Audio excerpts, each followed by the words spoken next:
My name is Steven Ciocci. I'm the offensive line coach here at Bryant University, guys, in Rhode Island.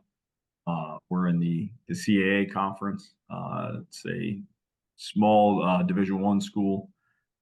Been coaching now for a little bit. Coached O-line, tight ends, running backs. Been a special teams coordinator. Coached D-line for a while. On and off, with the O-line obviously being the primary thing. So from down south originally, but kind of moved all around and around the Northeast and up and down the East Coast and coaching, and lived abroad a little bit in Ireland. Have a lot of family over in Sweden that I go back and see quite a bit. So I travel to Europe quite a bit, not as much as I would like to because of coaching, but still get back from time to time. So really, really appreciate you guys being on here tonight. I'm looking forward to talking some ball. I really am. Going to talk some fundamentals. Going to talk a little scheme, game planning, and then I want to answer any questions you guys have.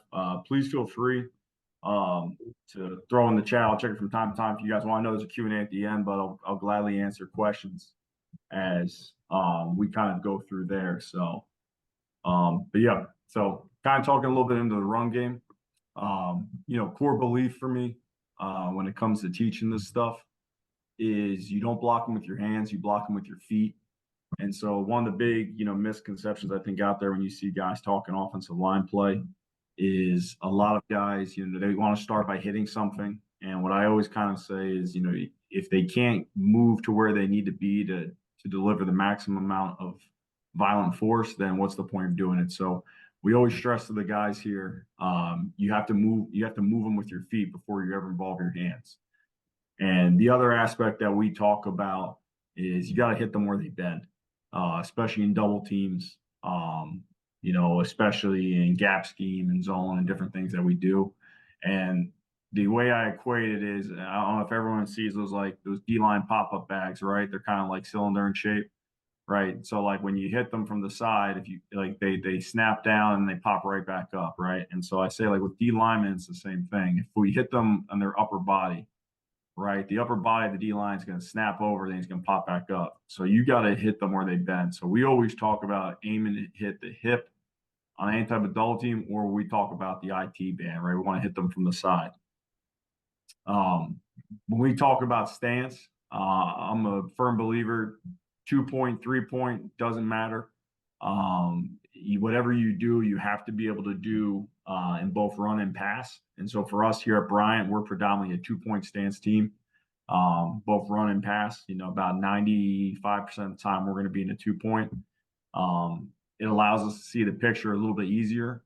We can see safeties, we can see box movements, we can see different guys, stunts, all that stuff that we're expecting.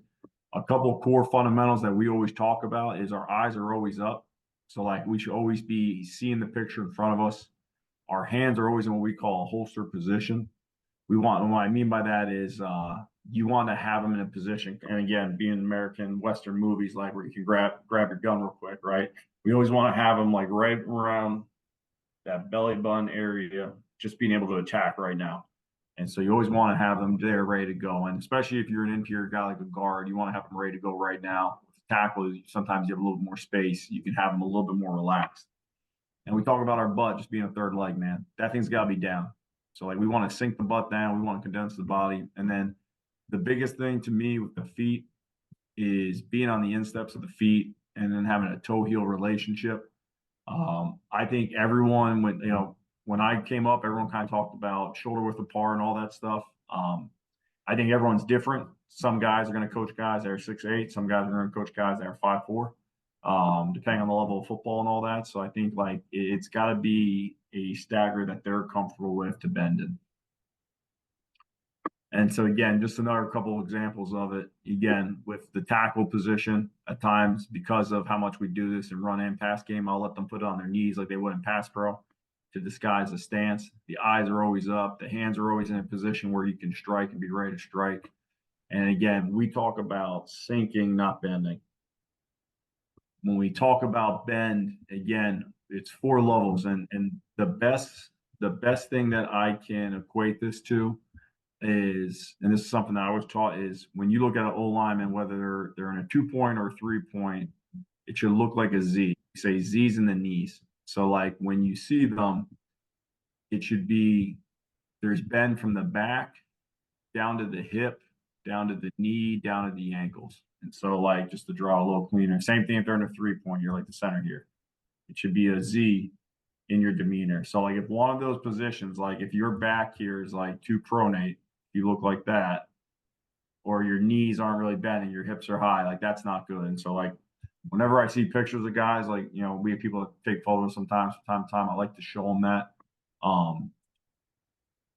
Again, the big coaching point: condense. Like when we say condense, like we want to take our body and bring it as close to the ground as possible. Not necessarily bend. We say bend, but we don't tell the guys to bend. We tell them to condense, because when you tell them to bend, the first thing they do is they drop this part of their body as close to the ground as possible, and usually this part's like standing straight up, or it's not good bend in the knees or the ankles. So that's just a little coaching point that I always kind of like to talk about. Okay. Big thing too, there's a lot of words here, but I'm going to kind of breeze through it for the sake of time.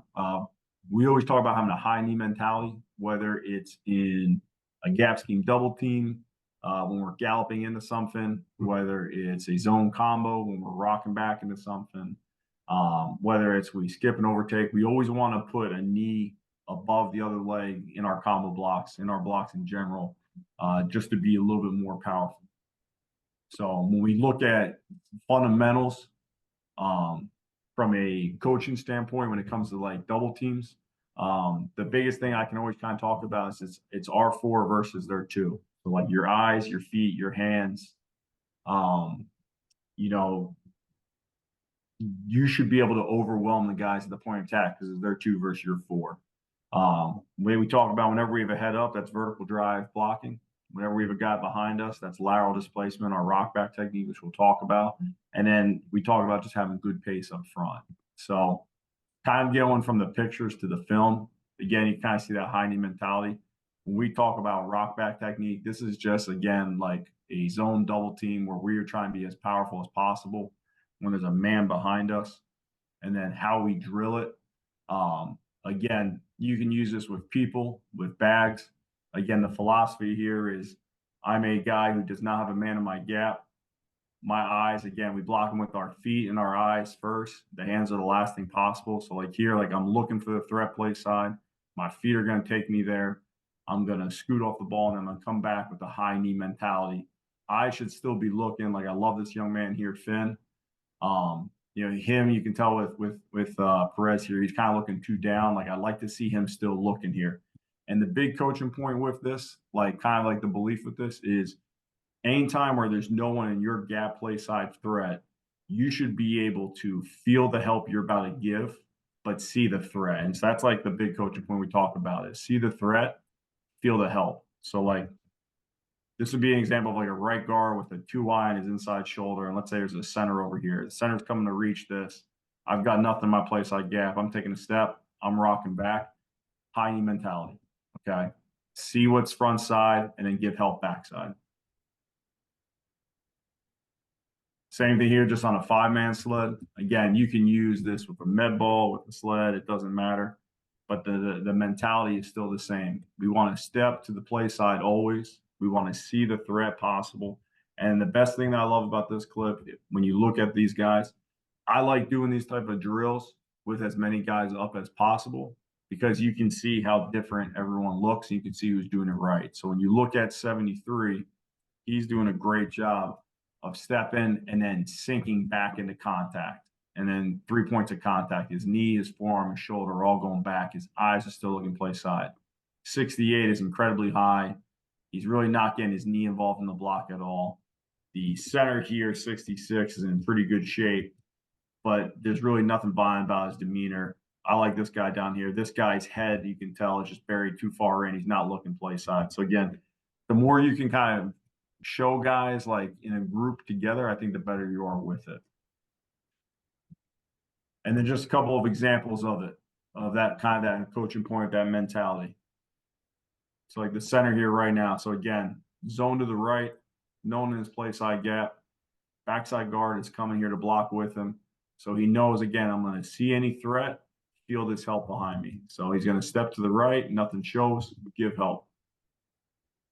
And if I'm going too fast or anything, let me know. So again, he steps, rocks back, gives help, again, presses off, does a good job here last second, snapping off here when he sees a threat come. So again, just kind of being in that high knee, powerful mentality, and a good run by our back, who's an international kid himself. He's a Canadian kid.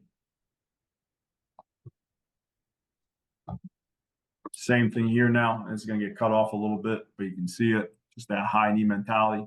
Again, stepping to the left, coming back, the high knee as powerful as possible, and then ricocheting off, and not so great of a cut here by our back, which is okay. Then one more good look kind of at this technique and philosophy again. See the threat, right? So see my play side gap, feel the help behind me, right? So this is the help I'm given, right? Like I know this tackle and this center are coming over here to take these blocks.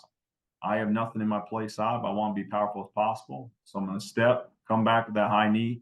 My eyes are still going to stay here, looking for linebacker or any type of threat, and then coming back. So again, this is a really good look. I always like to teach off of this clip.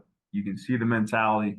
You can see how square these guys are, and how powerful they are. And that to me is a huge coaching point, is the squareness. We want to be as square as possible, as long as possible as an offensive line.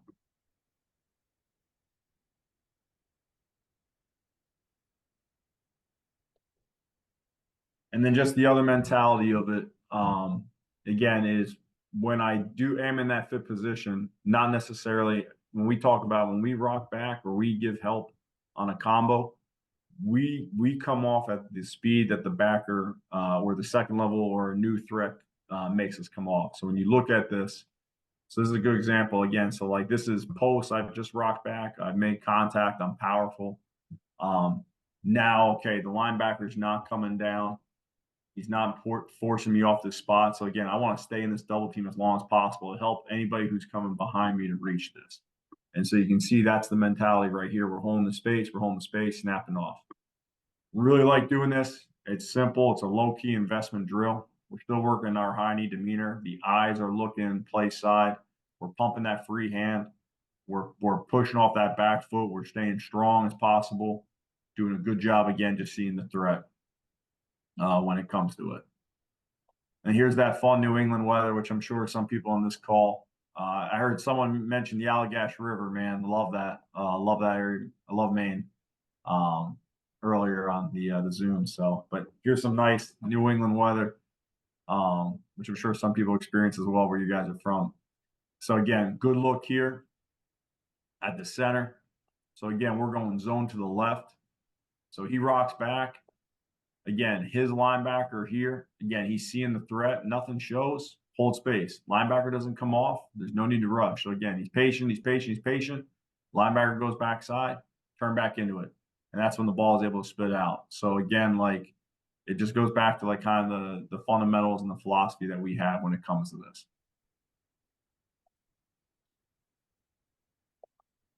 One or two more of these and I'll go to the next thing.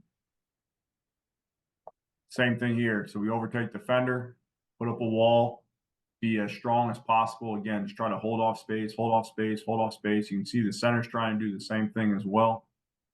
Kind of give a lane for our guys to go. Any questions so far? Good.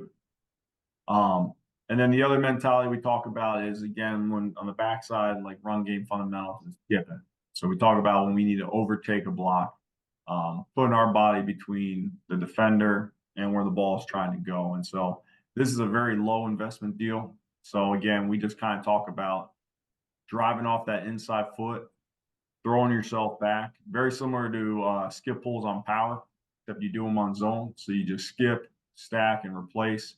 And the whole mentality is we're just going to overtake the defender and then push this double team through here vertically.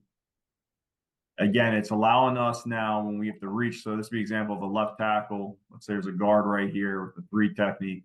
He's reaching this guy, stacking behind the guard, getting back to that, again, high knee mentality. We always talk about all of our blocks. You wind up finishing with a high knee at some point, overtaking it.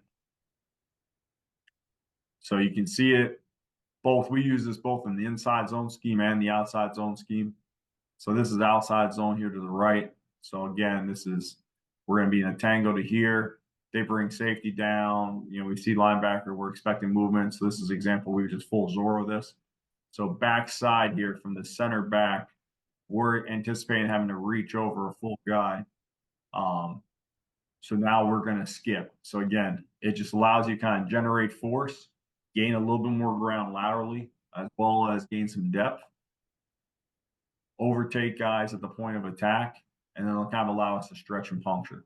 So pretty good look at it. So again, just kind of like a low investment thing from a fundamental standpoint that we like to be. It allows us, again, the other big mentality I love about it, we're staying as square as possible.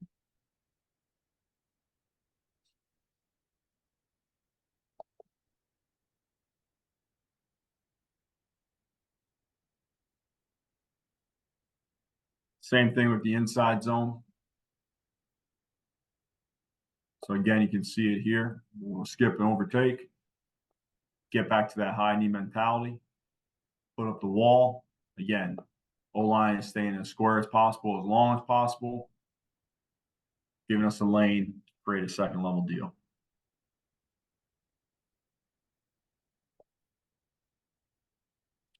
Then kind of going into the outside zone deal, from a fundamental standpoint, this is where it changes a little bit. So when you talk about inside zone, you want to be as square as possible, as thick as possible, hang on double teams as long as possible. When it comes to outside zone, it's complete opposite. So we say as slow as we want to be on that inside zone, we want to be the opposite in outside zone. So we want to run off the ball.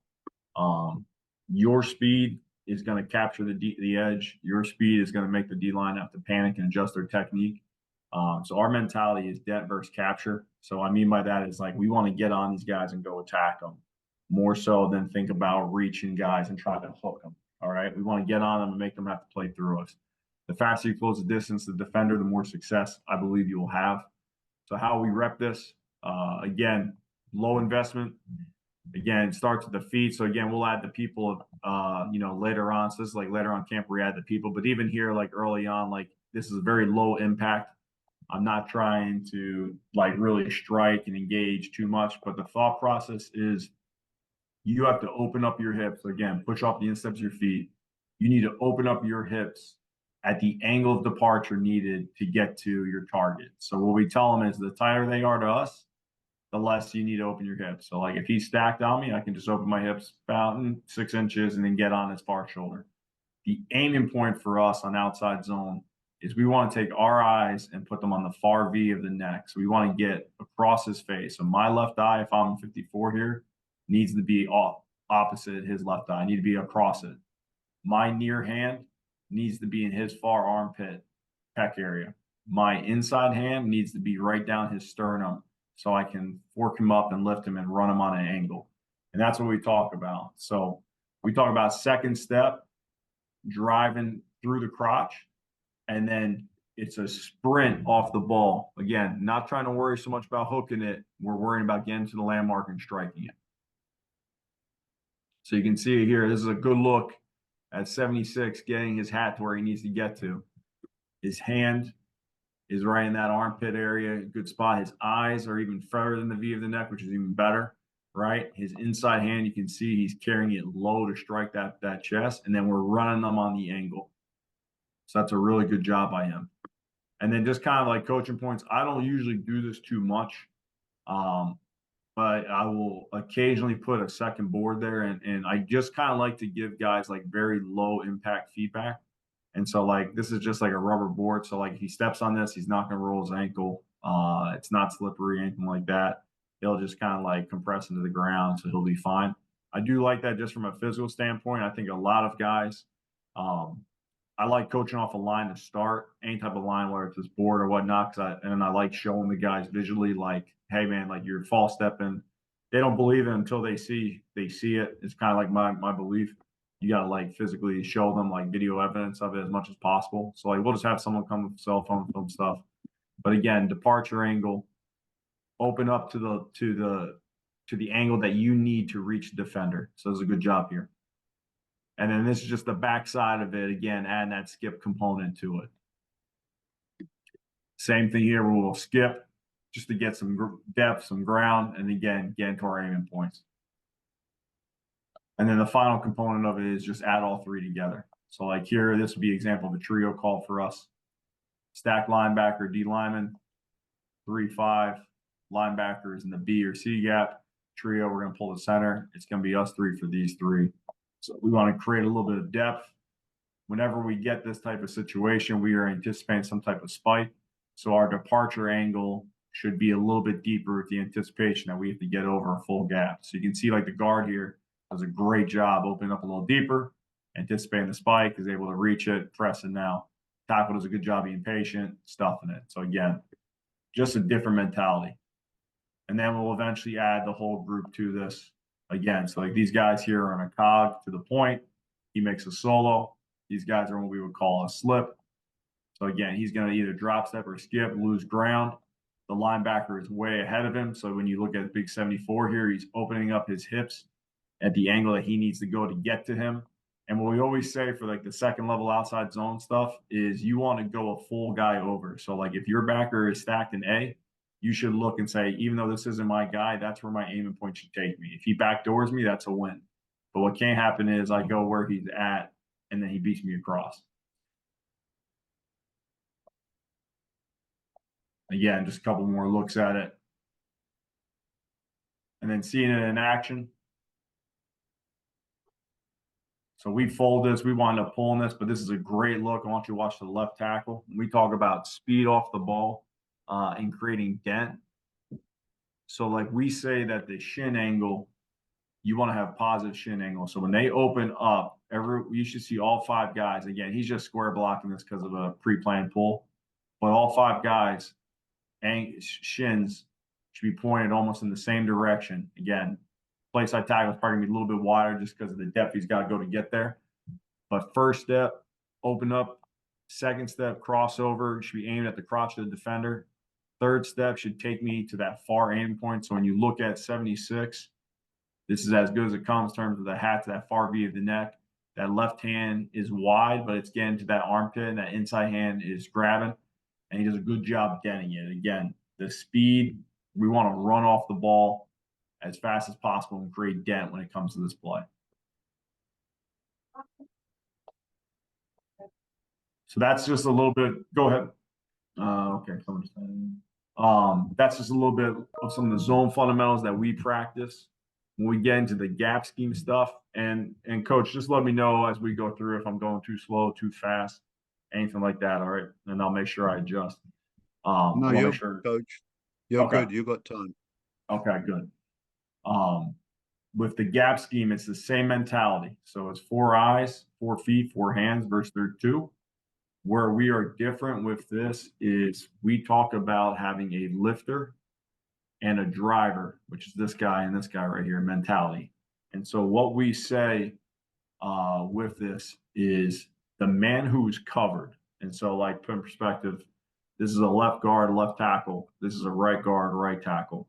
So when you look at both these pictures, the man who's covered, it's his job to get into the defender and lift his pads up vertically to allow the guy who's not covered to come down and drive the double team either to the backer or drive this D lineman into the A gap or B gap or C gap, depending on what double team it is, so he can get to the backer. So we talk about lifter driver mentality. So again, lifter is vertical lift of D line, driver is lateral displacement of the gap threat to the second level. And then we have 4 types of gap double teams. We call them, ace, deuce, tray, quad. Again, just for a visual for the guys of who to go to. Ace is our center and play side guard. Deuce is our play side guard and tackle. Tray is our play side tackle and tight end. And then quad is when we have the tight end fullback. Same mentality for each block. So like each guy knows that it's lifter mentality, driver mentality. And so footwork wise, what we talk about for the covered guy. So example, the guard here for 3 technique, Kyle here. Okay, we talk about trigger lead footwork. So it's pick up the first step, put down as quick as possible. Sometimes that's going to be a negative step. Some guys have to step behind themselves a little bit to get that second step vertical. Other times it's going to be right in place. Your really athletic guys are going to be able to gain a little ground with it.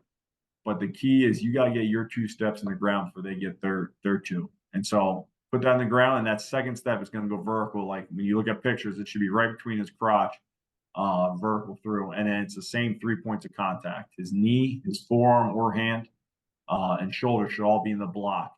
And then the driver will come in and help finish it. When it comes to the forearm or the hand, when we talk about like making that contact, how I leave it up to my guys. I coach both techniques. I think the forearm is way more powerful. It gives more of a blow and lift.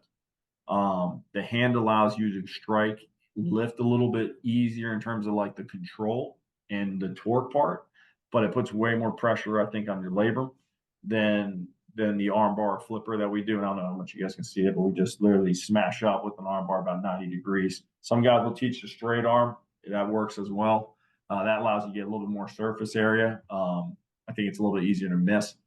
So there's benefits and negatives to both when it comes to that. So again, kind of looking at how we do this, the trigger lead. So like, again, I like showing this clip because there's a positive and a negative. When you look at the negative, 74 picks up, puts down, but he kind of just pops up. He doesn't really go anywhere with his footwork. 76 braces right away. Does a good job getting that in the ground, and then second step goes vertical. And then he strikes, again, forearm, shoulder, knee, and he's lifting. You can see he's bringing his hips through the block and driving it, which I really like. I think that's a really good rep by him. This is a bad clip that I like to show. So you can see it here, like the big 60 here. So like he steps behind himself probably a little bit too much. That second step really doesn't go anywhere. He's bending at the hips, trying to grab it. At no point do you see him like bring his hips through the block and see him rise up. And so like when you see this, excuse me, you should see the hips rolling through this kind of up. Because again, your mentality is lift him up. He's bear hugging this thing and trying to lift it up. He's not getting any movement on this thing. That's why this thing kind of stalls out. Same thing with these two guys. Like they're hitting it with good upper body. Like I think 75 has a little bit better sink here. But again, it's narrow base. They're kind of just leaning on it. 76 here does a great job. Go ahead. Okay, that's another question. 76 does a great job here. So again, he's driving off this back foot. First step, gains a little bit of ground or goes right in place. Second step, you see him sink both at the hips and the upper body. And his second step is going vertical, knee, his forearm, his shoulder. You can see the hips are rising through contact. So again, he's lifting this guy up. His feet are never stopping, and then he's snapping off the second level. That's a great clip. I think that's a very important fundamental when it comes to this. So again, both these guys, I think, do a good job getting hands on this. But I think both guys are just popping straight up as well. I don't think that's a very good rep. Just kind of seeing the footwork in action. So the right guard here. So again, this would be an example. He's the lifter. He's the driver. So he's going to step with that foot, pick it up, put it down. He's going to drive that step vertical, hit with the forearm or hand, lift it, let this guy drive it down. So when you watch his footwork here, this is a really good job getting vertical, that second step. So a really good job. You can see that forearm just freaking hitting this guy right under the chin. And he brings his hips through and he's lifting. Does a great job getting through second level. So this is an example of good lift, but also the tackle here. Driving, and winds up knocking him off the double team in the second level. And that's okay. Like we tell the tackle as a driver, it's your job to either knock him to the A or knock the guard through to the second level. But you've got to do one or the other. You've got to knock the whole thing back. And so our quarterback pulls us here for an RPO, and he should have given this. So he winds up throwing it away, which is a good decision. Really good look here. Lifter technique, the right guard.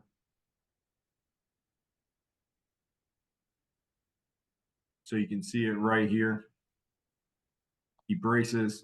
First step goes right into the ground, loses a little ground, again, which we say is okay, as long as second step is vertical. Second step goes vertical. I really like his pad level. Again, you can see that as the knee goes vertical, the forearm is going vertical, his shoulder is going vertical. He's about even pads with this guy, maybe a little bit higher than him, but his contact is violent. It's vertical. He lifts his pads up, which allows 75 to knock him to him, which allows him to get the knockdown. So again, this is a great example. Again, it's trigger lead footwork. It's pick up, put down. You can see the hips are going on that trajectory. And we kind of equate this to like doing a hang clean, right? Like when you bring that bar up, you're bringing all that power. The hips should snap forward through the block. And that's exactly what this is. That's a great job by him. And then the driver, again, or mover, again, kind of depends on the day. Some of the guys prefer driver or mover. Again, it's your job to generate power either through a gallop technique with the high knee up or the angle drive, which is a drop step run off the ball. Both are powerful. The gallop allows you to be square longer and see more, whereas the driver allows you to kind of just run off the ball and just be what we call a chaos block. You're just trying to wipe this out. So 2 good looks at this. Again, with the gallop, he's driving off that back foot. Again, great contact. Again, so from a coaching standpoint, when we do this technique, the qualities we look for is we want to have the knee up. The knee, the forearm, and the shoulder should be aiming in front of his hip. So the front of his hip, right around that soft belly spot. So like it should be hitting right there in the front. And then that far hand should be striking the IT band or the hip. And the reason why I say the IT band is if you tell them the IT band down here, they're usually going to miss and hit the hip. If you tell them to aim for the hip, they're going to come out high. They're usually going to hit the rib cage. That's what I talked about earlier.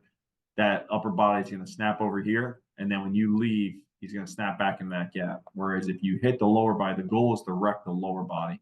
We want to get the legs to snap over. And so I like to drill this body on body. I think it just kind of allows you to be a little more powerful. We don't do this every day because I don't want to beat my guys' bodies up too much. So you can see it here again with the gallop, pushing off the instep of this foot, knee, forearm, shoulder. So you can see it here. He's going a little bit high up into it. I like to see him hit this lower, but he's getting that far hand involved. And what we say is punch the hip. Like punch that hip over to the B gap or A gap, whatever gap this guy's in, they try to knock him to. So you can see it though, and we want to sink right before contact. Like you want to sink the pads and go hit this right before contact. And then just from a coaching standpoint, I always like to add a second level as much as possible. We won't do it all the time based on numbers and stuff like that. But I like to add a second level visual just so they're not getting used to like hitting this, staying in this, chasing this, and then this guy makes the play every time in the game. I think that's really important.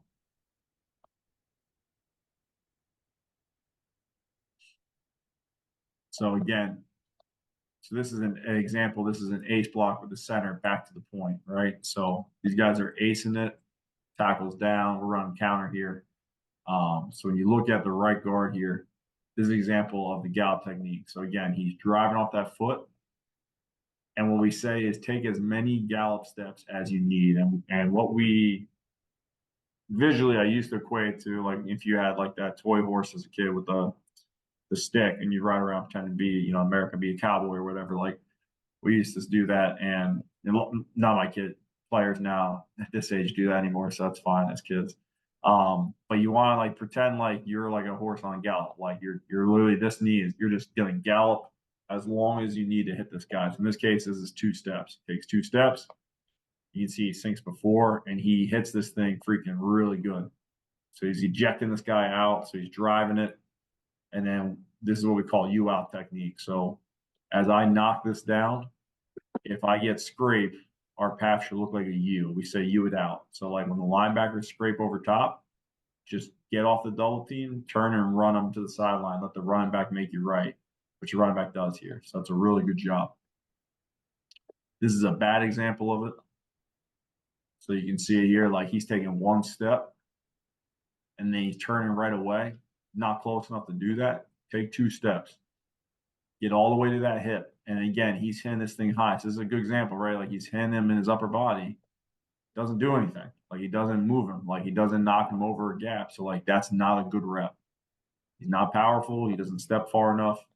you have to move him. You have to hit him down here. Like this part of his body never gets moved. And that's what we look at when we take like screenshots of these pictures. It's like, okay, you hit him. His lower body didn't move. You look at his previous picture. Try to rewind it real fast. He hits this guy. Like this guy's on skates. Like he hits him low. He's moving. He's getting knocked off. Coach David, when do they use gallop or angle drive technique? Great question. Okay. So with the angle drive, part of it is a preference piece. Some of the guys really like the gallop. Some of the guys really like the angle drive. The biggest reason why I started coaching the angle drive was DNs that play through the hip, like heavy spill teams. And I'll show that in a second. That would ride our hip when we would gallop down. They would just crush us, and we never got to the second level backer. It allowed us to get out of there quicker. So I'll show you an example of that in a second. So again, just another good look. This is a great look at a U out. So we say U this backer out. So these guys are in a combo. So this guard is the lifter. He's the driver. He knocks us over. Backer scrapes. Turn U him out. We wind up throwing the RPO here, but again, knock it over. Turn and U it out, and that's the crease that we'd want to hit this if we did this. You know, we do a bad job here. Fullback goes too far. He can't outrun his pulling guard, so this is a bad job here. We're lucky we pull and throw this. I also really like the gallop in this situation when you're expecting blitz or movement. So like in this case right here, safety's capping the Sam backer, so we are anticipating some type of stunt. So like this left tackle being a savvy player sees us, he gallops, he's patient, and he collects the DN. Again, we wind up throwing the RPO here, which saves us. So again, it's also another good use of the gallop, just to stay as square as possible, as long as possible. The angle drive. So this is like, imagine there's like a D end right here, and we're getting a lot of like heavy spill where he's crushing my hip and I'm not able to get to second level. This is an example of why we like to use that technique. We also will use this the further back the backers are. So like if they're stacked really far back, I'll tell the guys like go ahead and do this technique because it is a little bit more violent. It's a true drop step sprint. The coaching point still stays the same, and you want to get the forearm and shoulder in the front of that rib cage and that far hand hitting that hip IT band. And then you're just going to go you the backer out. So like a good look at it here with Mike. I tell him again, the angle that you drop is all based on how far you got to be to get to the defender. This is what we call a chaos block. Like our whole goal is we want to wreck this as much as possible before getting to here. We're not worried about picking up stunt, movement, anything like that. It's just about being as violent as possible, as long as possible.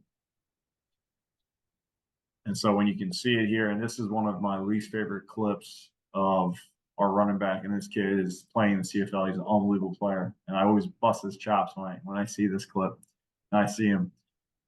This is an example of it. So like these guys game plan were spilling us, and in this case they wound up not doing it for whatever reason.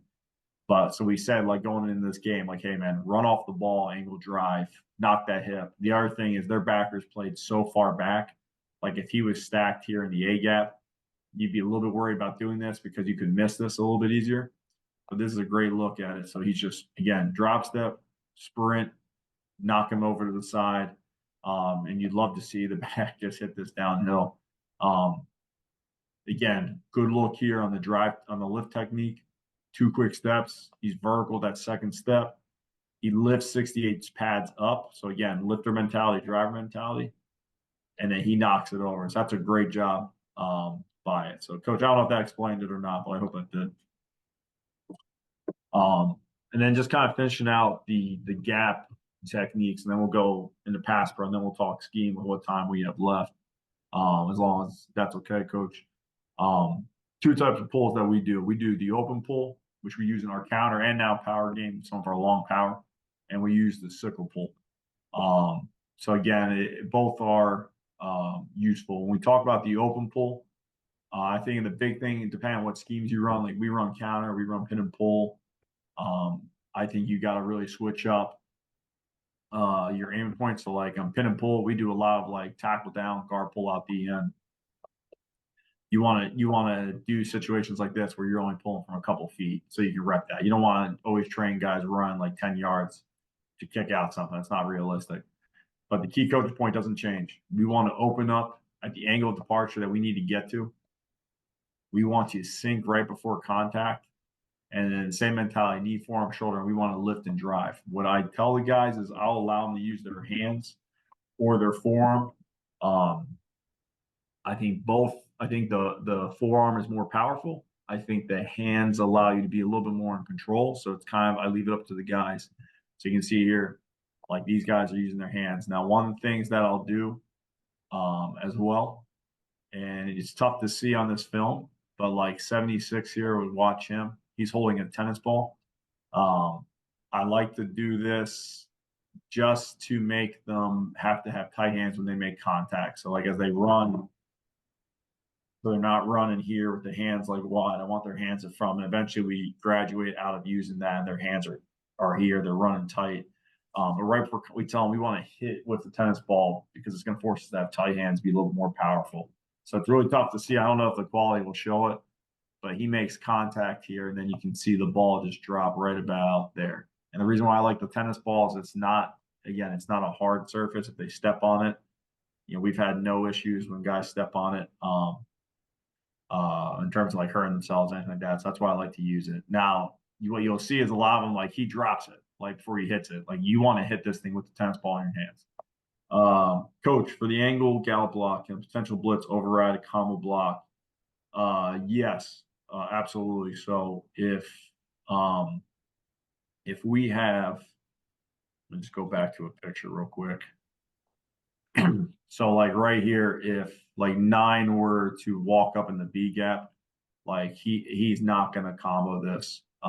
This would just be a down. So yeah, 100%. Like, or if 9 were to like creep in here, like we would override. We would just do what we call timber. Everyone would block down, anticipate the blitz. So yeah, so like we will override combo blocks. It all just depends on where those guys line up. Like if 5 were to walk out here, if they were to plus the backers over, we could solo this because it's a 2-eye and he would just step and climb right now. It all depends on that. That's a good question. That's a really good question.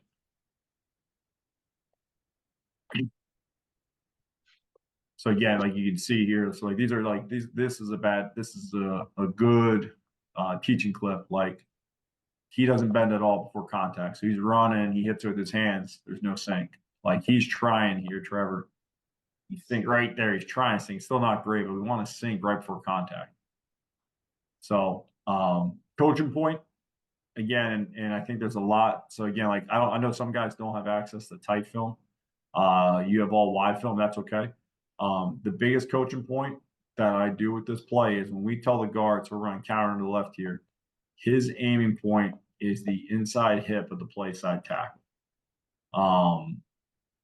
And what we do with that is you want to track that hip. So we see so much spill that if I pull flat, it's way harder to pull flat and adjust versus spill than it is to pull tight and adjust versus deep. I can always turn and chase it. And what we tell the running back is if we get box DNs up the field and you're running so loose that they tackle you, that's on you. The guard should be able to just adjust and run them off to the side, and you should be tight enough inside that. So aiming point is inside hip and play side tackle. We pull left, we hit left. We pull right, we hit right. I want to put my shoulder on his inside sternum. We don't talk about logging. It happens. Like any O-line coach, I think that says like we never get logged. They're just lying to you. But what we say is the reason why I like watching the side angle when you watch this clip, right? So like here's a box play. It's pretty simple. Very simple count. So I'm gonna go to a spill one. So again, pulling tight, aiming for the inside hip. Nothing changes, right? Lifter, driver mentality. So this is a good example again of the angle drive. So he drop steps, hits the heck out of this thing, dents it. Not a good job by the guard. He gets way too narrow with his base. So it's vertical, which I love. He makes good contact, but he's high. And so like when the tackle leaves here, like he isn't able to take it. So that's not a good rep by that, but good hit by the back. This is another box. So I'm going to skip this one. I'll show you when we get to the scheme talks more about it in terms of the spill. But what we say is on the wide shot, when we watch them pull, if we get spill, the spill should happen on their side line of scrimmage. If you pull into the line of scrimmage, it'll happen on their side line of scrimmage, which allows the play to bounce, which I'll show you a lot of clips of that when we watch the counter stuff later. But this is a good example here. We ace this, we solo this, we're pulling here tight. So the guard's aiming for the inside hip of 75. He gets, again, like a squeeze technique, so not too hard, makes good contact. We cram it in there. Really good job by our back. Coach Stump, I saw a tight split from a pulling guard. You allow your players to utilize smart splits. Yes, to an extent. Like, it can't be more. Okay, so more so if we're having trouble in a game, or if we go into like a specific game where we know, like, man, that DN is very fast. We'll cheat it for that game. But like, if you're going against a guy who we're like, man, he's an average player, you shouldn't do that the following week, if that makes sense. So like, that's more game plan specific. And the reason for that is, like, I don't want to have too much tendency over film throughout the season. It's the same thing in pass pro. Like, you know, we'll do different change ups in terms of like stance alignment. Some weeks we know we're getting a ton of blitz. We're going to tighten up our splits just to try to collect movement and stunts. Same in the run game quicker. So we mess around quite a bit with that. But yeah, I do think allowing your guys smart splits is a good thing. Absolutely. Coach, what size of gap space are you using? I'm assuming you're talking about the splits, Coach. It goes anywhere from 2 feet to 2.5, sometimes 1.5, depending on game plan. So like, the more movement and twists we see, we'll take about 6 inches off of our 2-foot splits. The more base defense they are, in general, we'll adjust as needed. Pin and pull, we'll adjust. If we're doing man blocks on one side, we'll cheat a little bit. I always tell them, like, the defense won't notice cheating 3 to 6 inches, but their bodies will feel it when they have to over pursue stuff. So it's like the hidden yardage. So like, if you cheat like a whole nother foot, everyone's gonna know what you're doing. But if we're man blocking these guys and run some type of like outside scheme here where we're RPOing, like, if you cheat out 6 more inches, they're not gonna notice in the game, if that makes sense. So, and then the other pull that we do in our power scheme is a little different. We are A gap to B gap power to bounce. Some people are A to A, some people are C gap power. So if we were C gap power, we would skip pull and get going. But we are A to B, so we call it a sickle. So all it is a drop step. So we're going to drop our inside foot, and what we tell the guard is, you're going to drop as deep as you need to get around any type of play side double team, back block by the center, etc. And it's a shuffle down the line of scrimmage. It's square, and we're reading the play side double team. So any leakage that we see, we're going to be straight vertical and take it. If there's no leakage, we're going vertical off the tackle on the double team. If it's a deuce, if it's an ace, we're going vertical off the ace block. And then we're reading tight end block on power to our linebacker, meaning if we see any leakage by the DN, we'll blow that up on our way. And then our big coaching point is going to have to be, we want to put, if it's shoulder, inside hip of the linebacker, because usually they're going to try to spill us to a safety or an outside backer. If it's hands, same thing. We want to hit this. I don't like that it's heads down the block at all. I want to hit this inside out. So like, this is a little bit better. Still putting his head down way too much. I want his hat to be a little more on this side. So good coaching point here. So this is power to the left. So this is a deuce block back to the point. We are pulling for the plus. 9 technique equals automatic base out by tight end. We're in back block here. We're going to post hinge, protect B gap back to C. So the guard is going to read this double team. He sees any type of movement, he's going to go past it. So he's looking A. So as he pulls around, nothing shows A. He's good. Read the double team, get right off the butt. And then this is a great job. We want to be right off. You should strike a match as you go past it. And you can see it here. He does a great job pancaking this dude. And then get into the second guy, pancaking the second guy. So this is one of my favorite clips to teach off of. He's square. He's patient. This meshes well. If any of you guys run RPOs, this type of pull really meshes well with RPO mesh in the backfield. In terms of the speed, it allows kind of the picture to develop of safety fits and all that stuff. Any questions on kind of our run fundamentals, like what we teach? That's like our base run stuff that we teach all the time. I'm going to hop into some pass fundamentals right now. Coach, what am I doing time-wise? How am I doing in terms of before we get to Q&A? What do I have left? No, you got plenty of time, Coach. I allowed for it. You carry on. Okay, very good. Okay. And guys, again, keep bringing the questions. I love it. I love talking ball. So, when we talk about the pass pro, the biggest thing in the pass pro is we want to talk about the speed. So, like our speed matters, and that doesn't necessarily mean you have to be fast. Sometimes that can mean you can be slow.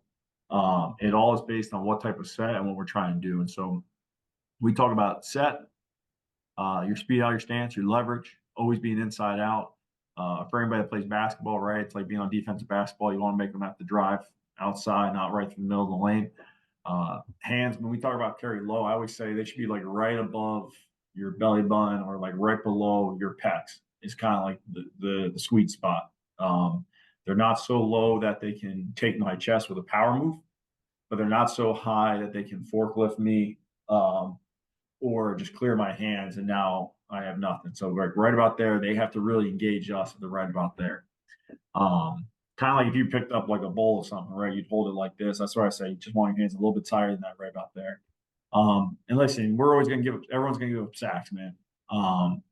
But there's never an excuse. And that's just a mentality thing. Like we talk about, like what I always tell the guys, you never blame the quarterback. It's never, oh, the protection stinks or something like that. If you give up a sack, there's a reason.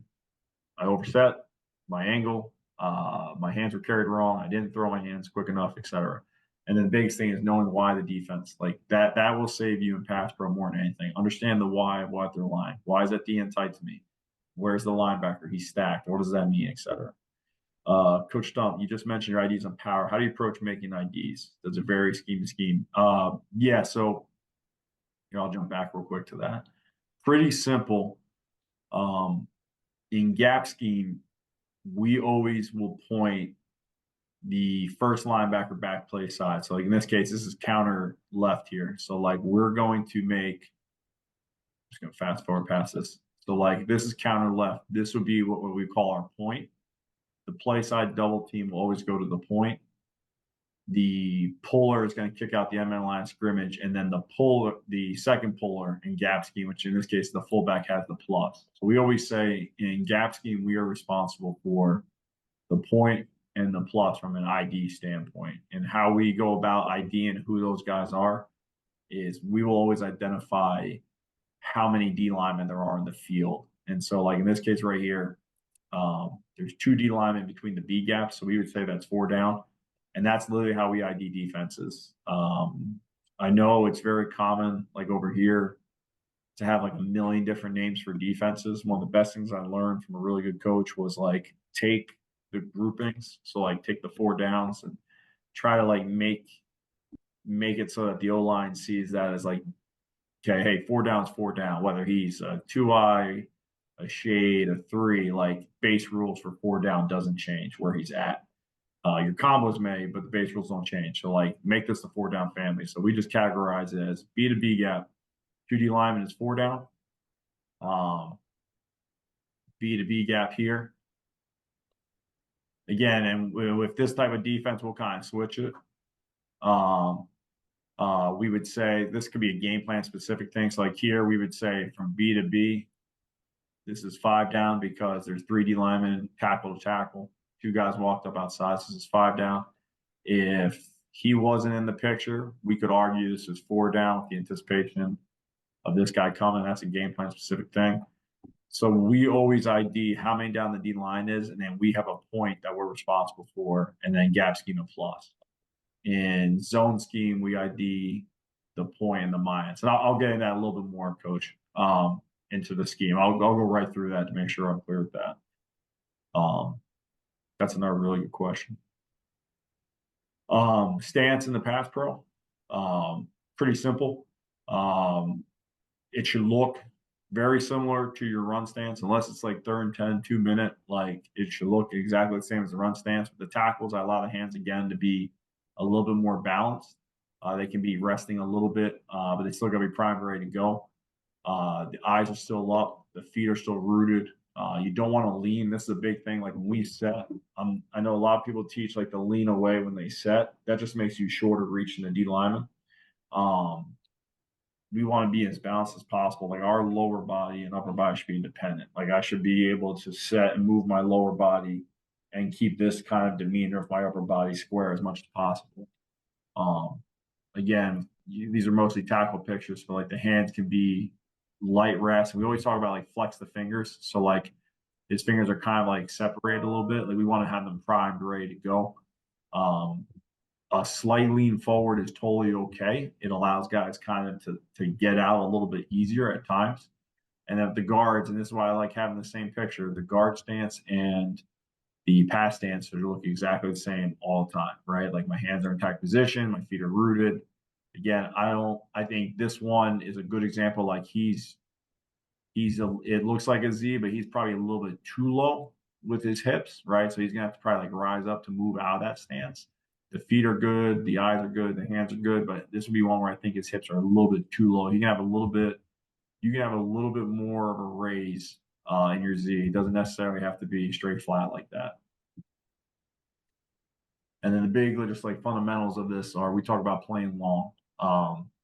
So like with us, we want to talk about hand combat. And this is a big thing for me when it comes to the pass pro. Take the fight to them. Understand when you should jump set, when to quick set, when to vertical set, and then 45. So we talk about there's four principles in pass pro for us.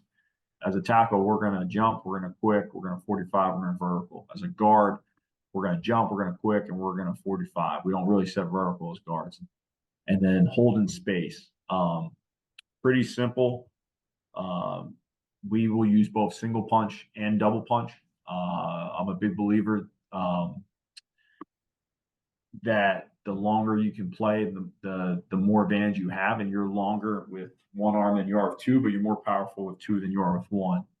And so, just like a quick look here of when you want double punch, when you look at 76, very simple rule. We say if the shoulders are turned towards me or I'm expecting power, I should double punch. And that's what 76 does here. Double punches, it's able to survive the charge. If the shoulders aren't turned towards me and I can't reach it, I should single punch. And so, like, we'll see here with 71.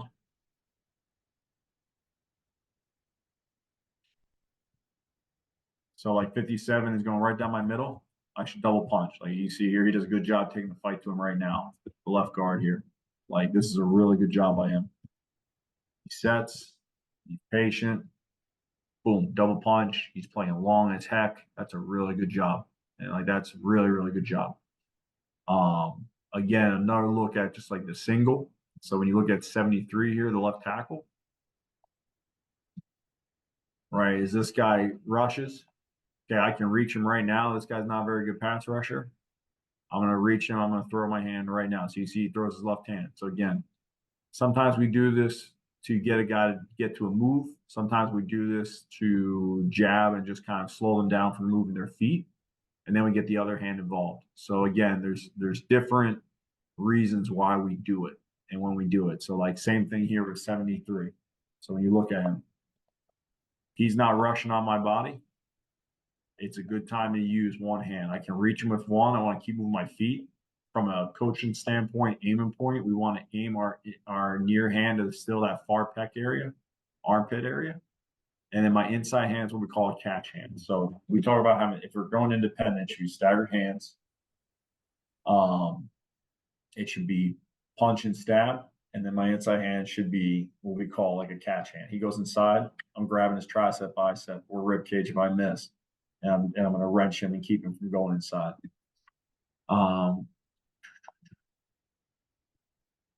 Coach, are they using just punch or punch and grab? Great question. I love that question. Both. What I tell them is if you can punch and grab them right now, do it. Like when you look at like 73 here, he's trying to grab and 47 does a good job of clearing his hands off. So like he's just going to fight to reset, reset, reset. If you look at, let me see if I can find another clip.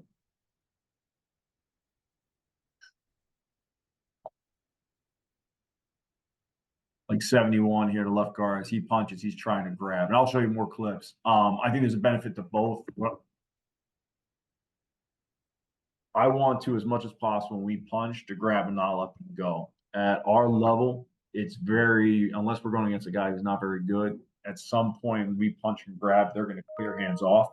So the reason why I like to use, I'm looking this way because I have the thing there, even though I know you guys are here. The reason why I really like the independent hand deal when they're not going power moves through me is it makes them have to counter you quicker. And so there's two like quick fundamentals that we always talk about. Our job as O linemen is to get them to their third move. So we should be the ones who are attacking. When you throw your hands, they're going to have a counter. You need to be able to counter that and force them to a second counter. That's their third move. By that point, the ball is going to be out, or you've bought yourself a ton of time. And so the one hand allows you to be longer. And so most of the time when we one hand punch, that's a punch and stab. We talk about like boxing. That's like a jab. Like I'm jabbing at him to make him have to make a move. I'm jabbing at him to declare if he's going to speed rush, go power, go inside. And then my inside hand is like the knockout blow.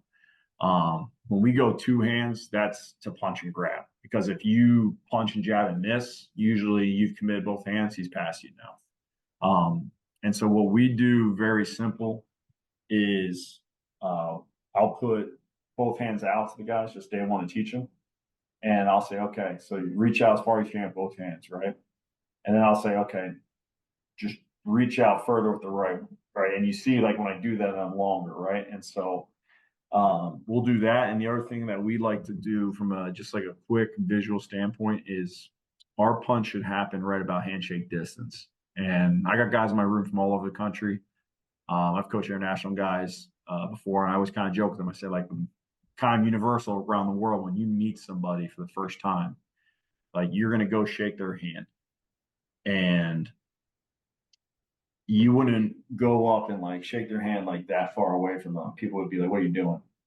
Usually, depending on like, culture, even in the US, like different parts of the country, like you wouldn't like really like bring someone in, like dap them up really close first time. You kind of like handshake distance. And so we say that's when you want to throw your hands in pass pro, like right about handshake distance. When the defender gets to there, that's like a good time where it's double or single handed punch. And I have another coach. Coach, do you encourage up kicking in pass pro? Yes, in certain situations. I got a couple of examples. I think of that later. But yes, I think it's really good when you go against like unathletic interior guys. I think you can get away with it on the edge with tackles, but I think it's a little bit more dangerous because those guys are usually the better athletes. Just kind of going along into this off-season focus again with the pass pro, stance, body demeanor, drive catch. Biggest thing we want to do is break down our upper body being tied to our lower body. Like when you watch guys, again, a lot of guys in the past that are trying to like do a ton of upper body movement to move themselves. That's natural as you get deeper into your set, but like the more you can just move off of your feet and your hips and your lower body, the better you are. The hands are the last thing we work on. And probably the most underrated thing is the eye discipline. So as fast as you need to change direction when a guy goes inside, your eyes need to snap even quicker. And in season, we focus on redirection, hand combat, blitz twists, and then doing indie work. Coach, with your guard, do you have them set inside, out, half man, or full man, or is it a combo of both? Emphasis. Good question. It's all based if you're covered or not.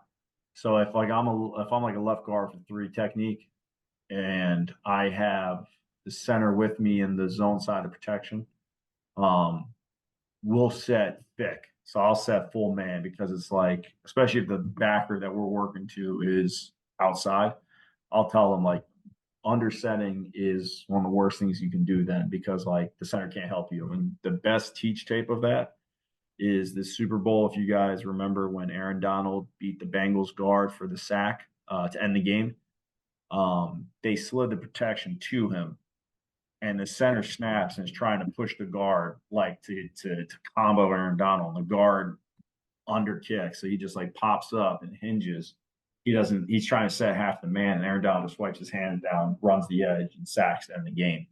So like I think that you have to know who's with you when you do that. It's also that, and based on the quality of the player. The player's not very good. Like I'll tell them you should full set. Usually we do about half man sets.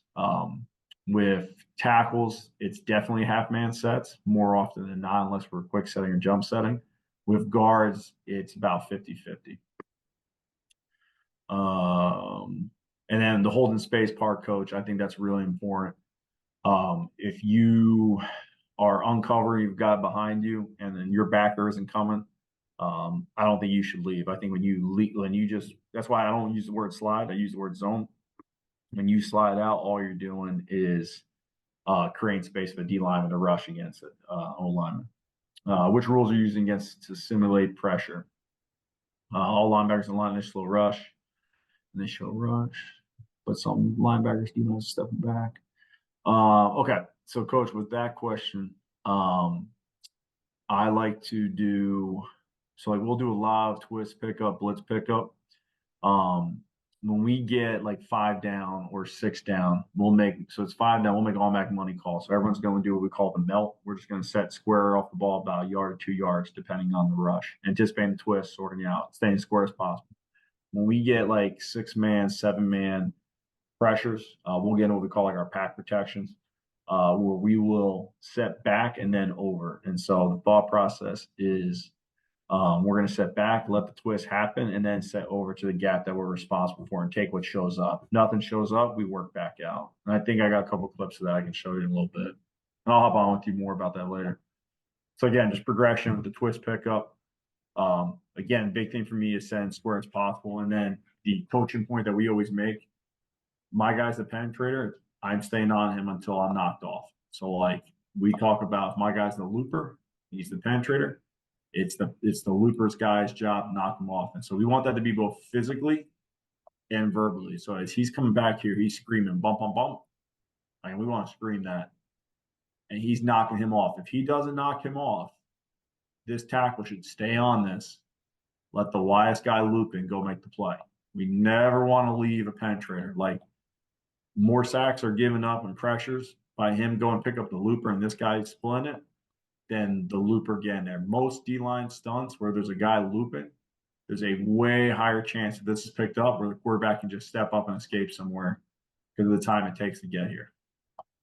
So again, we like to work this in the offseason, so you'll kind of see this. So coach, this is kind of an example of an up. I know everything what you're talking about, the up kick is where you take your kick foot and then go attack a 3. I do love that. There's some really good line coaches that do that. That would be more happy to share the information on that, like major in that way better than we do. But again, this is a great look, right? So like he's the penetrator, so 55 staying on this. 56 sees those guys looping. We want to slam this back. That's a great job. So just a good look. So there's a good look and a bad look here. So the left side is good. So again, like he's going penetrating, he's going looping. So like right away he comes back, he's yelling bump, bump, bump. This is a good example too, where he's not coming all the way down because of how direct he's playing into him. Bump, bump, bump, guard stays square. And this is an awesome example of what we talk about holding space with the guard. So this goes back to like how we ID this. So this is a 4 down front, right? Between the tackles, we have 2 D linemen. So our ID in this pass pro is going to be 4 down. We're going to take these 4 D linemen, and then the quarterback or the center, depending on your scheme. In this case, here, our center made a Liz point to 8. We're bringing the back cross protection to 42 and most dangerous. The guard is always going to make an in or out call. And we base that on if he's my inside shoulder to the A gap, that's in, I'm part of the zone. And then the tackle will be manned up. If he's head up to outside, because of how blurry the head up picture is, I'm going to make an out call and not be part of the man side. So he's manned up unless somebody knocks him off. These guys being in the zone together know that the 4 of them have these 4, however it shakes out. So if they go here, here, here, and he comes all the way across, he knows he has to get bumped off and come back to this. But we talk about in our zone holding space as much as possible. So as we drag hand, our eyes are key in this. We want to read the triangle. And what the triangle is if I'm an uncovered player, so like he's covered, guy in his gap, he's covered, guy in his gap, he's covered. Center's uncovered. I want to read the near knee of the nearest D lineman to the point, back to myself. So it should look almost like a triangle. I know this one's not really a triangle, but that's my triangle is what we say, right? So like if that knee comes, I'm taking it. That knee goes away, my eyes are already on my point or anything that shows. So in this case right here, it's a he holds space to help this guard. If he goes A gap, he sees the knee goes away. So his eyes track to the backer. Backer's not coming. He just keeps his eyes play side. Does a great job killing that. So really, really, really good job. This is a poor example of twist pickup. So again, the tackle here is creating space. And this goes back to like speed out of stance, right? What I always tell when we watch the film is he sprinting up the field? No. So like you should be slowing your set down and not opening up your hips, right? You should be denying the B gap and making him have to run the hump. All you're doing is opening the B gap, getting the pressure on the quarterback. Quarterback does a good job bailing this out.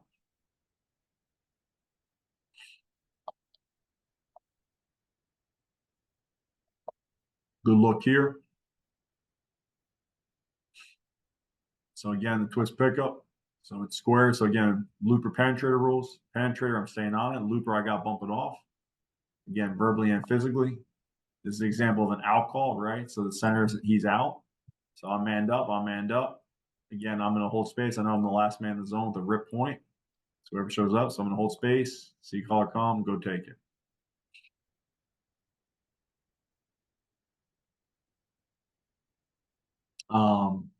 Going through just like the quick combat stuff.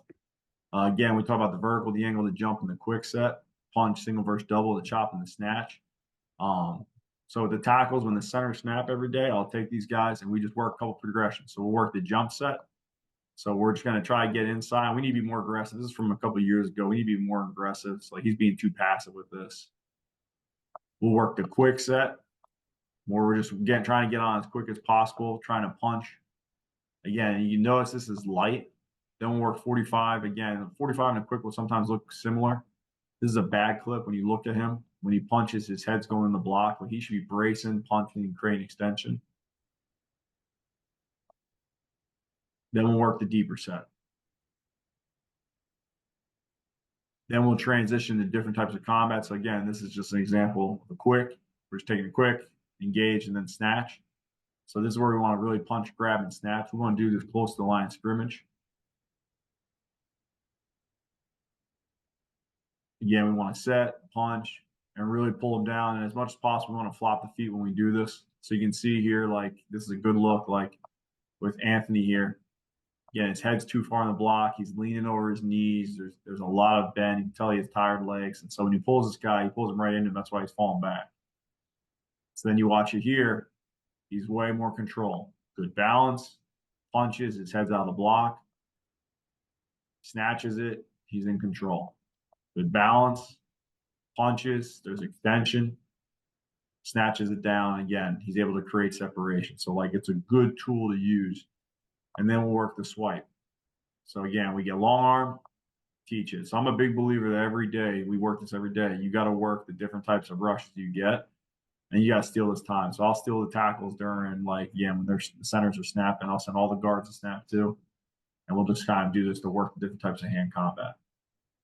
And this is something we'll do all off season with the independent hands. We'll do this both independent. I really like this clip of Mike because you can see his upper body is independent, the lower body, like he's moving his lower body, but he's not pulling himself back. His hands are always in that attack position. And you can kind of see just the coaching points with it. Again, with Anthony here at the punch, the snatch, snatching it down. So this is an example, coach, of us punching and grabbing versus just like the bait. Again, like it all depends on the type of punch and what we're trying to do. As much as possible, you want to punch, stab, and sink. So you can see 77 here, same thing. So he punches.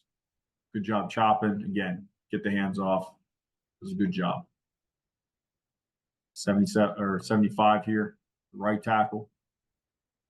Again, just working the fundamental. The punch, grab a jersey, snatch them down. So again, coach, which exercise are you using to improve your alignment, punch speed, and strength? Okay, great question. They got those like hand grip things where you squeeze the bars, like it's kind of like a triangle, the middle thing, I think, and you squeeze it, works it. The biggest thing we use is I have a few buckets of rice over in the weight room, and I've got like 10 hand wrist things that I do with it, where you like move it, turn it, grab it, make a fist, scoop it, and it works your finger muscles, your wrist muscles, all that. I love doing that. I've been doing that since I played college ball. I'm a firm believer in it, so we do that a lot. And then we just do a lot of like on punching bags and stuff, just simple hand speed, quick punch and grab, just activities, stuff like that. And in the weight room, as much as possible, we want to do explosive stuff with the bench. So like I personally can't stand the wide bench. Like it's just teaching O linemen bad techniques. I'm always going to lose that battle when it comes to that because I'm not a strength coach and I respect that. I like the dumbbells here because I think that's what we are naturally doing, and then the speed matters. And that's why our strength coach does a really good job with that.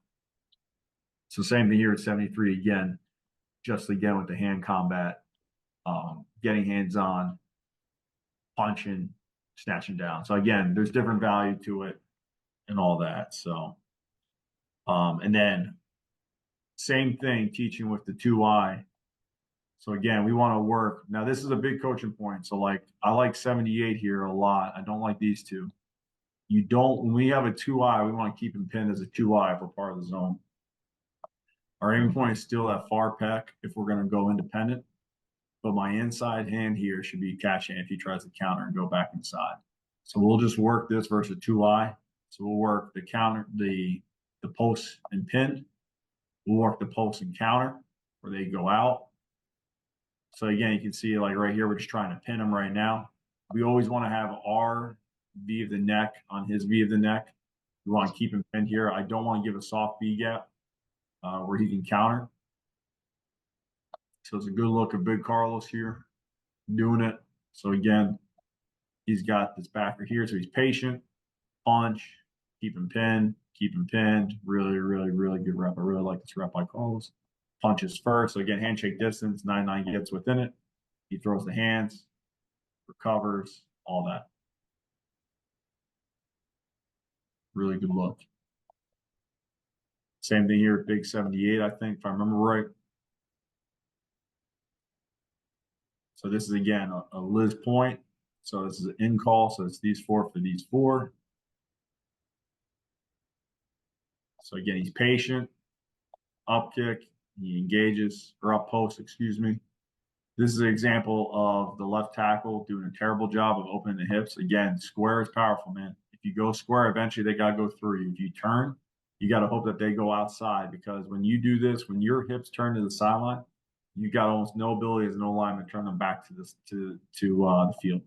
So like again, like I don't teach this. Like I don't like the turn and match. You got to do that. You should be doing that about 5 to like 7 yards, maybe 8 yards in your set. You shouldn't, unless you're doing what 75 is doing, where you're quick setting, where you're getting on him on an angle and engage. And so this is a good look when you look at the two tackles, right? 75 with the handshake distance punch, 73 putting the head into the block. So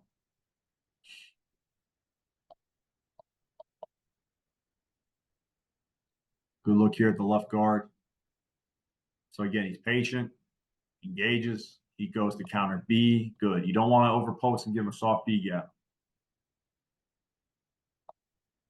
Again, it's just constant hand violence. Really good job by the right tackle. He sets, he slows his speed down.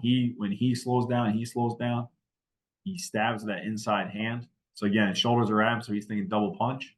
He does it, slows him down, allows the guard to go with him. Bump, bump, bump, pick it up. Really good job. Really, really good job.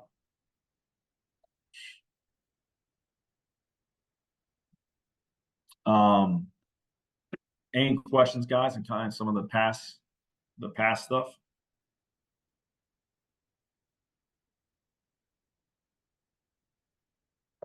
Okay.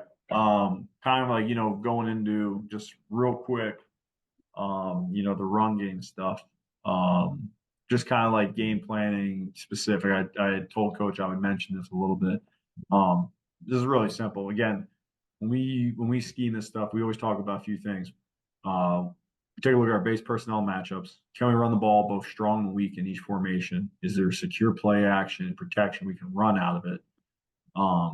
And then what are our answers? If they're +1 in the formation against us, is there a field or boundary RPO we can use to take advantage of to negate it?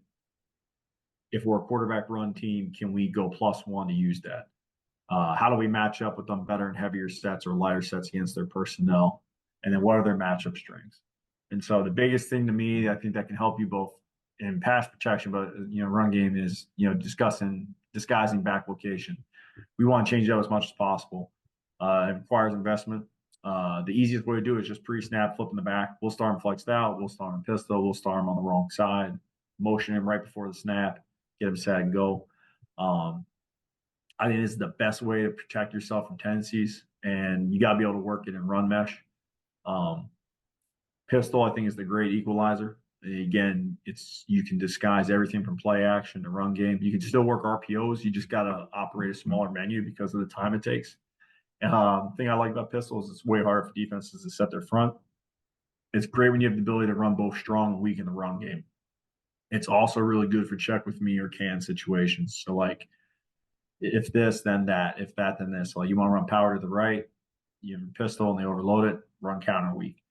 So just a couple of like quick looks at like what we look at from a run game perspective is like, okay, so like this formation. All right. So like we'll look at 2x2, fullback in the boundary, our ability to run outside zone, right? So like here we're running outside zone. We're out of the pistol. So again, we're disguising what we're doing. So again, this would be an example. We made this a 3-2 front. So this was 4 down because this guy's a rush. So even though they're in this front, we knew we were getting a 4 down. So we made this the point. So we tag this, we fast A this, we cut this. We said we would run off that. He's got the plus. This is the minus. So like we do a good job here, run off the ball. Right tackle gets destroyed on the double team, which is okay. He gets dent. Does a good job reaching this. So then you come back later, you get into similar formation out of pistol, similar backfield set, motion to it, and then you just run boot. So again, like just disguising it. So again, trying to get them to change their front. So like they knew we had run a lot of outside zone and do a lot of this. So they flip the front, try to change it. Now you just run boot. So again, just like different ways to do that. The use of sidecar. So again, when he's like next to you, just having crossface the same side runs while still operating RPOs. Again, break your tendencies with different mesh locations. We will change what we call the home location. Some schemes he'll be wider and even, other schemes will be up. But the key is like if he's wider and even always for outside zone, people are gonna know that's what it is. So like we'll do that and run counter back this way. We'll run inside zone this way. We'll also run same side power, same side counter. So like this is just a good example of inside zone. It's 4 down. That's the point. That's the minus. So these guys are in a combo. These guys are in a combo. He's solo. These guys are in a combo as a safety. So again, we're just running inside zone, being as square as possible. Good solid play. You come back later. You run the same set, same formation, same backfield location. So these guys thinking, okay, it's inside zone. Bring extra guys here to the point of attack, right? They're nosy. Run the same backfield action, just a simple outside zone toss. So, like, again, it's just different ways to disguise the stuff you're doing to complement it. And then with the RPOs, we talk about we have 3 levels of RPOs: first level, second level, third level. A few things determine that, right? Pre-snap, the numbers, the depth, and the conflict defender. The post-snap RPOs, there's a specific read. So like pre-snap, like, right, you're throwing bubble off a sandbacker. Sandbacker creeps up, right? Ball snap, you're throwing it. Pre-snap, boundary, hitch, right, with your X receiver, right? Like the corner's 8 yards deep, safety of the field's down, safety of the boundary is starting to push off the hash, right? He's going middle of the field. Take your RPO, take your hitch.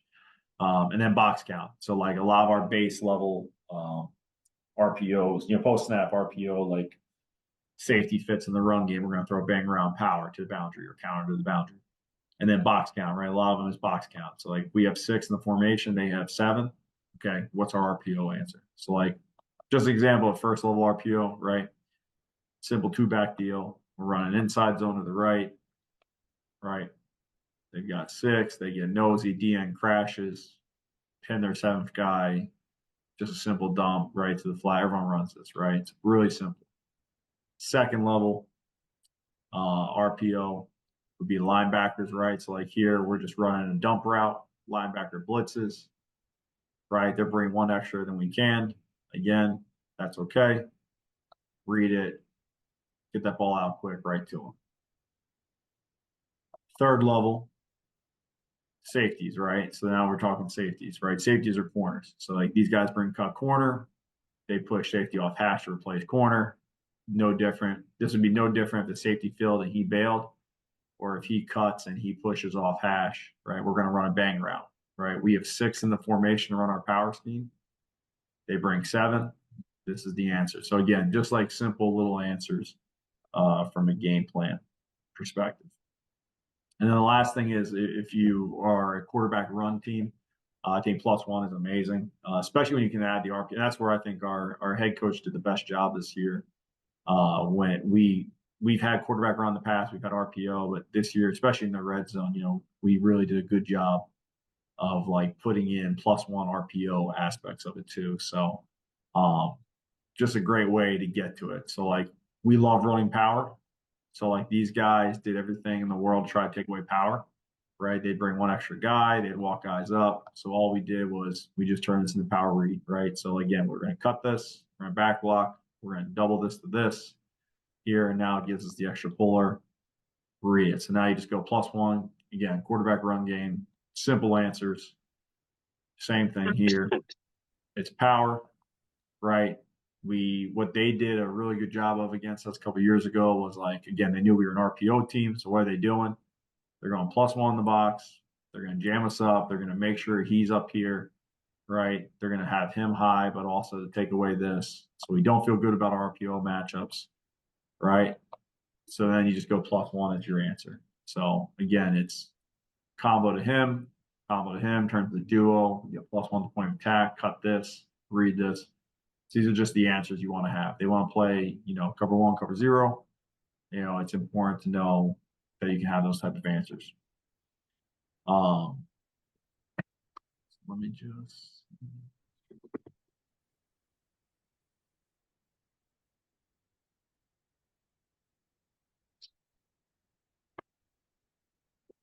Any questions on that, guys?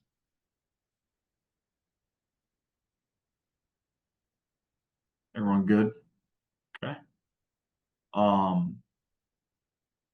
So what I'm gonna do, Coach, I do have something at 5:15 work-wise, so I still got time.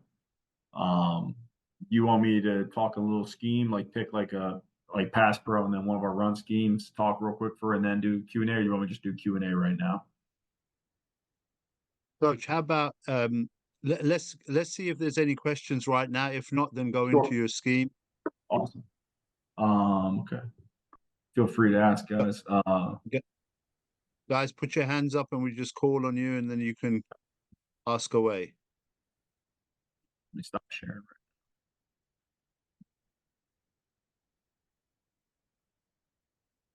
Coach Bitter, I saw you had put one out there. Coach Ben, go ahead. Hey, Coach. We use the tip of the spear USA football blocking system over here. I don't know if you're familiar with it. Does that translate well to your inside and outside zone concepts? Because I know you're kind of getting head in quite close. So does it still work, or does it require like a reteach of technique to get that to work? I think it definitely works. I've shifted way more to that in recent years. I'm a big believer in what those guys do in terms of like the lift, right, and keeping the upper body out of it. I think some head involvement is naturally just going to happen because of the speed of the game. But I'm a big believer in what they teach. It allows you to bring the hips into it, lift up, and just play longer. And that's the biggest thing when you talk about like, what is pass pro run scheme. I think the ability to play long is just like so important. So yeah, 100%. I love what those guys do, man. Scott Peters does a phenomenal job. I mean, he really does. Coach Paul, who was your most difficult opponent to run against last season and why? Ooh, that's a great question. Princeton. Any of you defensive guys here, we beat them in overtime, but man, they were the best defense we played all year, in my opinion. I think their defensive staff does the best job of anybody I've coached against the past couple of years. Rhode Island is really good as well. URI, their DC, does a phenomenal job, which I hate saying that about a rival school, but I have a lot of respect for their DC. They do a great job of showing +1 defense to the field and then getting the safety involved in the boundary or the opposite. So they do a really, really good job. Those would be two teams I highly recommend defensively. And they go in and out the 5 down, 3 down, 4 down. They do a great job. Hey, let me just interject here real quick, Coach, before you go into your scheme. The one thing that I want to bring up, guys, and these things are incredible. If you're a football junkie and you get on here and you really listen to what's being taught, it's incredible. And I think one of the biggest things that I sit back and watch with everybody that gets on here, excuse me, is their teaching progression. And Coach Steve, that was an excellent teaching progression. And I think you should all make notes, not just on what's being taught, but the way it's being taught. And when you have somebody talk about a philosophy, then they talk about techniques and fundamentals that back up that philosophy, but then they go a step further. And the way that the teaching progression went of showing the drill work, talking about the starting point, the finish point, the purpose of the drill, aiming points, all the things that you were doing, Coach. But most importantly, following up those drills with credibility. And that's showing practice tape, that's showing game tape. And I encourage you, when you start to do this stuff, it's easy to go pick pro tape to marry up with what you're teaching. But you're not the one teaching that. So when you show, regardless of what level you're at, your guys doing what you're coaching them, and you're able to show that and then show credibility from practice, from a game, that's outstanding. I just want to bring that to your guys' attention. And then, other things that I think that are just so important are, if you're a defensive coach listening to this, you automatically in your mind start to get competitive. And with all the things you're teaching about how you're running the inside zone versus the outside zone, then you go back from a defensive perspective and you're double checking what the hell you're teaching, so that it marries up the best way to stop and prevent them from being successful. So my hat's off to you. I thought that was an excellent teaching progression in every phase, from run blocking, from the inside zone to the outside zone to the scheme blocks. Defensively, one of the biggest things anybody coaching the D-line and the linebackers know, you got to know the difference between a slip block and a double team. You're not going to use your corkscrew to work on a slip block. I mean, there's a big difference between those things. And it's all about understanding. And I love the fact that your feet and your eyes are your primary weapons and your hands are your secondary weapons. Absolutely. And when you started to go into your, just your preference points about whether you use your flipper or your hands, from a defensive perspective, it's the exact opposite.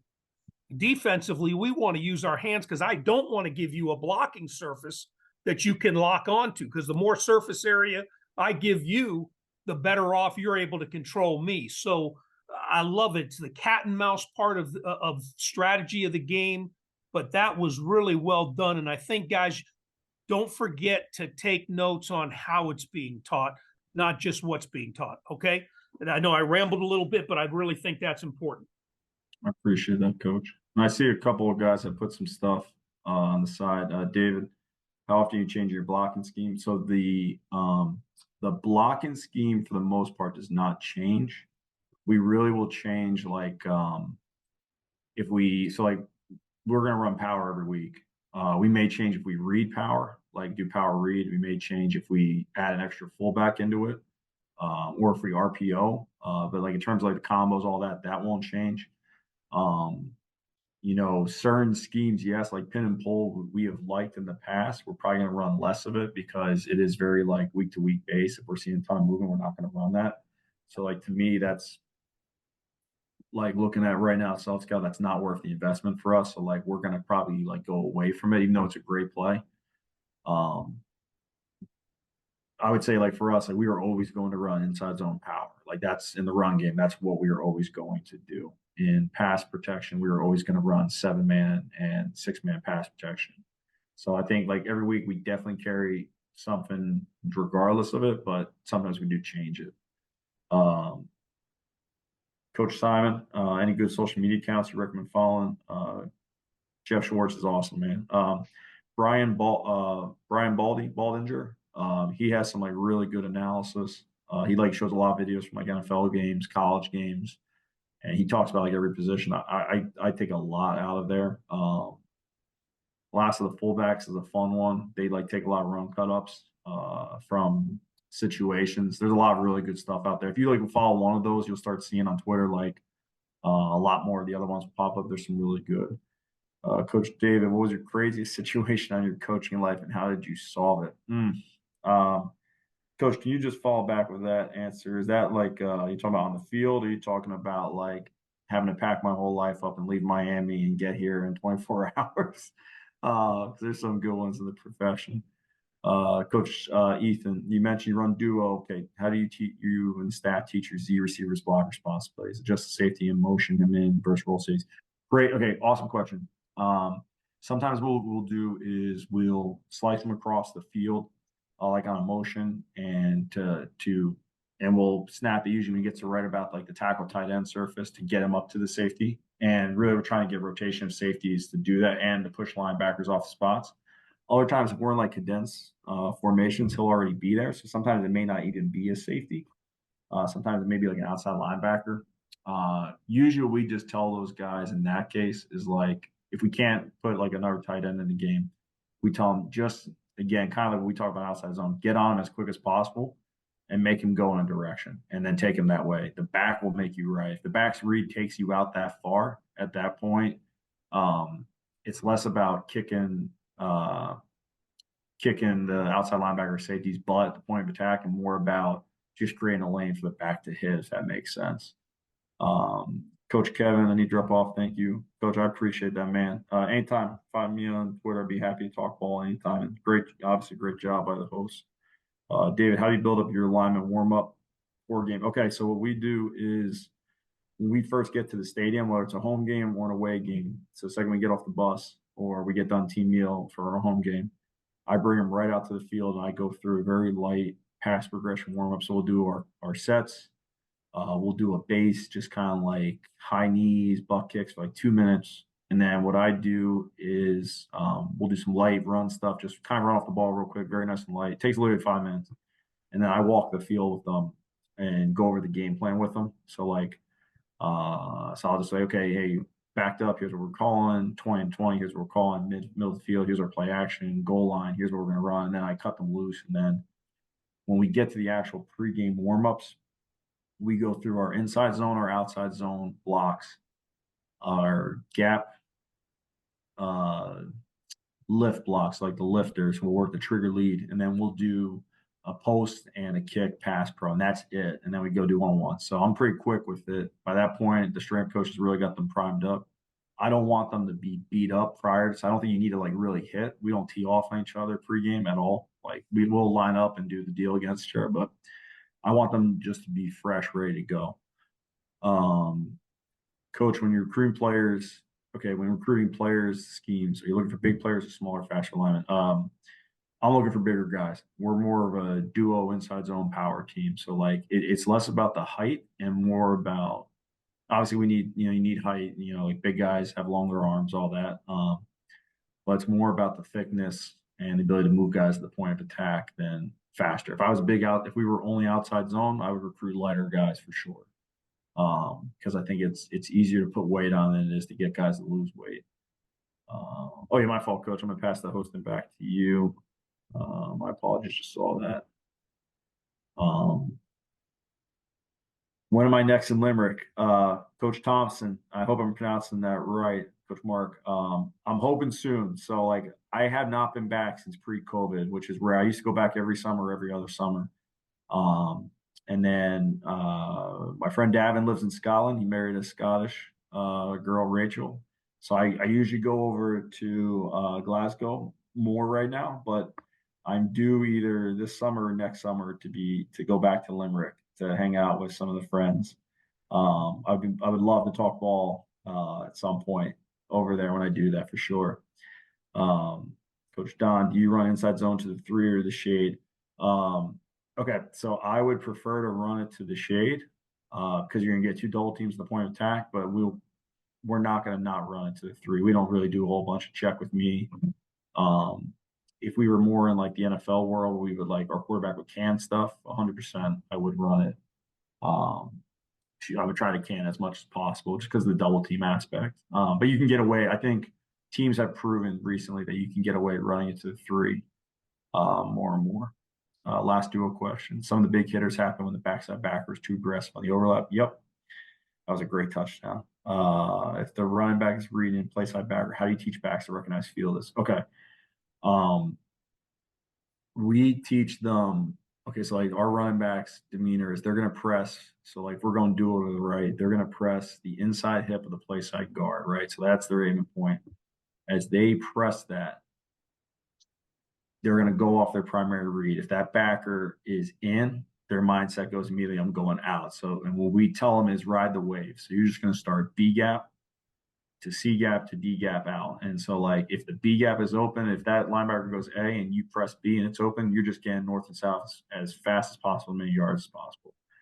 If the double team has washed everything down there and that's not there, ride to C, see if you can get north. Once you can't get north and B or C, you need to it's a sprint to the sideline. You need to anticipate that you're going to get an angle tackle by a safety or outside linebacker or cut corner. And so like it's you versus them. And so like we tell them to probably press that a little bit deeper than some people because that's how we like to do it. But you want to press that as much as possible to get that guy to commit because good linebackers are going to buzz their feet. They're going to show they're going inside. Wait till you go out, then go out with you. You really want to press it. And the big coach point with that is the deeper you are into it, I think, the more you get hidden behind the big guys up front. And then it comes really hard for the second, third level defenders to see it. So, but if you're playing an undisciplined team and they really show it, you should take it out. The second you see them hit inside, take it out back as quick as possible.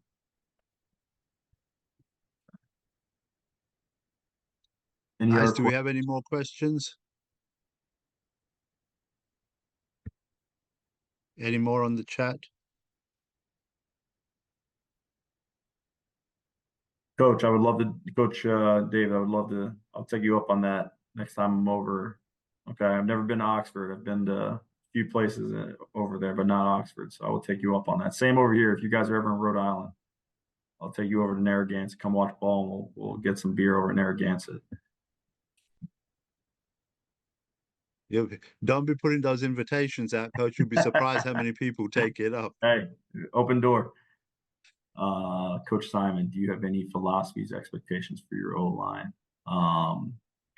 Okay, great question. Yes, I think the O-line has to be the hardest. And I know it sounds corny, but I think whatever the standard is for the team, the O-line has to go past that. So like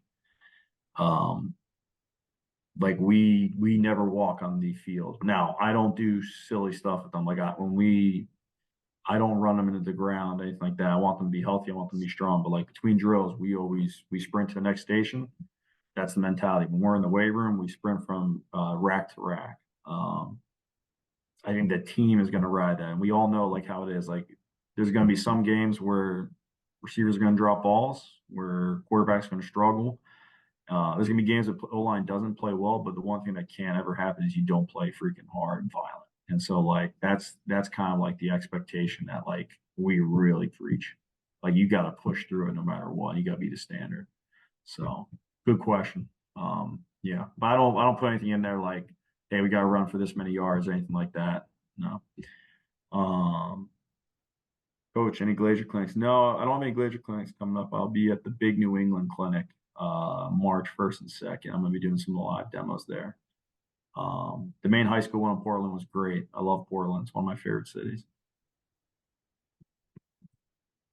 But feel free, guys. You can find me on Twitter, all that. I'll be more than happy to. I'll just type it in real quick, guys. My Twitter and my email. Anybody that has WhatsApp.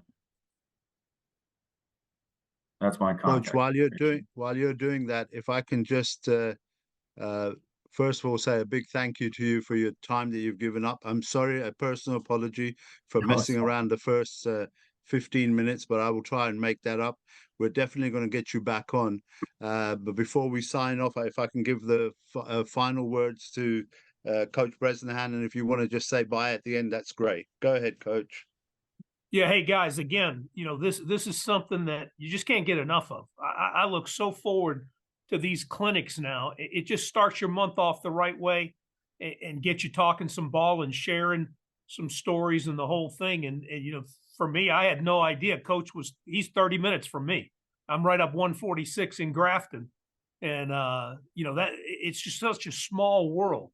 And I'll definitely be looking forward to trying to get a chance to go down and visit and watch them work. And so it's just a great opportunity. Continue to spread the word, continue to, do your best to spread all the positives.